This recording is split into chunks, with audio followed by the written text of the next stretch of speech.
மெய்ப்பட வேண்டும், கைவசமாவது விரைவில் வேண்டும். பாரதியாரின் கவிதை வரிகள் நமக்கு சொன்னவர்.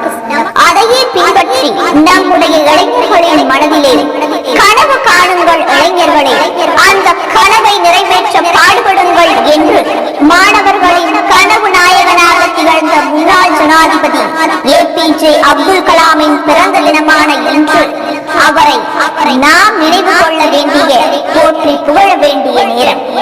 இந்திய ஏவுகணை நாயகர் டாக்டர் APJ அப்துல் கலாம் 1931 ஆண்டு அக்டோபர் 15ஆம் தேதி தமிழ்நாட்டில் உள்ள ராமேஸ்வரத்தில் பிறந்தார்.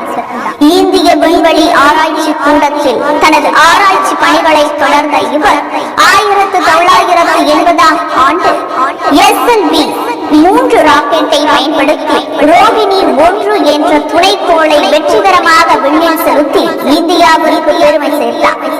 இவர் பத்ம பூஷன், பத்ம விபூஷன், பாரத ரத்னா போன்ற விருதுகளை பெற்றுள்ளார். இவருடைய அக்னி சிறகுகள், இந்தியா 2020 எழுச்சி தீபங்கள் ஆகிய புத்தகங்கள் புகழ் பெற்றவையாகும். 2002ஆம் ஆண்டு நடந்த குடியரசுத் தலைவர் தேர்தலில் வெற்றி பெற்று இந்தியாவின் 11வது குடியரசுத் தலைவராக ஜூலை 25, 2002 பதவியேற்றார். இந்தியாவில் அணு ஆயுத வல்லரசாக மாற்றிய APJ அப்துல் கலாம் 2015ஆம் ஆண்டு ஜூலை 27ஆம் தேதி மறைந்தார்.